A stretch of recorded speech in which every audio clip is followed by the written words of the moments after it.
Kalau kamu bangun pagi dan merasa segar, sebenarnya ada satu alasan sederhana. Tubuhmu bekerja semalaman, dan ia menunggu kamu memberi hadiah kecil bernama air. Sebagian besar dari kita berpikir minum itu hanya rutinitas. Tapi sebenarnya air adalah bahan bakar pertama yang membuat otak kita menyala setiap hari. Otak manusia terdiri dari sekitar 3/4 air. Dan tanpa cukup air, sinyal-sinyal di dalamnya berjalan lebih lambat daripada biasanya. Bahkan sebelum rasa haus muncul, tubuh sebenarnya sudah memberi kode bahwa ia mulai kekurangan cairan untuk bekerja dengan efisien. Ketika tubuh kekurangan 2% cairan saja, energi kita bisa turun hingga 20% tanpa kita sadari. Itu sebabnya, di tengah aktivitas, kadang kita merasa lemas, pusing, atau sulit fokus, padahal hanya butuh beberapa teguk air.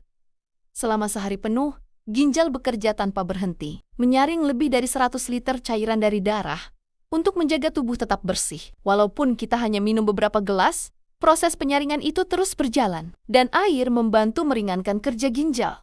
Menariknya, air dingin yang kita minum juga membuat tubuh bekerja sedikit lebih keras untuk menyesuaikan suhunya, meskipun hanya membakar sedikit kalori. Hal itu tetap menjadi bukti betapa fleksibelnya tubuh kita dalam merespons air. Tanpa cukup minum, tubuh mulai memberi tanda seperti bibir kering, kulit kusam, pusing ringan, hingga sulit berkonsentrasi jika dibiarkan. Dehidrasi bisa membuat tubuh kehilangan kekuatan untuk mengatur suhu, sehingga kita lebih cepat lelah. Namun, tidak banyak orang tahu bahwa minum air terlalu banyak dalam waktu singkat juga bisa membahayakan tubuh.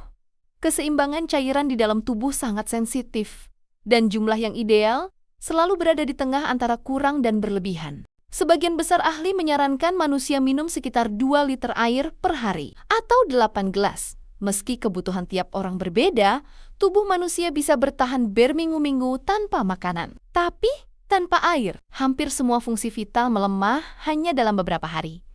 Air juga membantu membawa nutrisi ke seluruh bagian tubuh. Seolah menjadi kurir kecil yang bekerja tanpa henti setiap detik, setiap tetes air yang masuk membantu sel-sel tubuh tetap hidup, aktif, dan mampu melawan kelelahan. Dalam aktivitas sehari-hari, air tidak hanya menjadi pelepas dahaga, tapi juga pengatur suhu agar tubuh tetap stabil.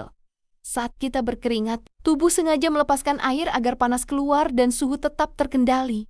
Karena itu, minum cukup air sangat penting untuk menjaga tubuh tetap seimbang saat cuaca panas, atau kita banyak bergerak. Kadang kita lupa bahwa tubuh kita tidak bisa menyimpan cadangan air terlalu lama, sehingga perlu diisi ulang sepanjang hari. Minumlah, meski tidak haus, karena haus adalah tanda bahwa tubuh sudah mulai terlambat meminta bantuan. Air adalah salah satu hal paling sederhana yang kita miliki, tetapi paling sering kita abaikan. Jika hari ini kamu sedang sibuk, stres, atau merasa tidak bersemangat, coba berhenti sejenak dan minum segelas air. Kadang jawaban sederhana adalah yang paling dibutuhkan tubuh, karena pada akhirnya, setiap detik hidup kita bergantung pada satu hal kecil yang mungkin sering kita lupakan. Setetes air.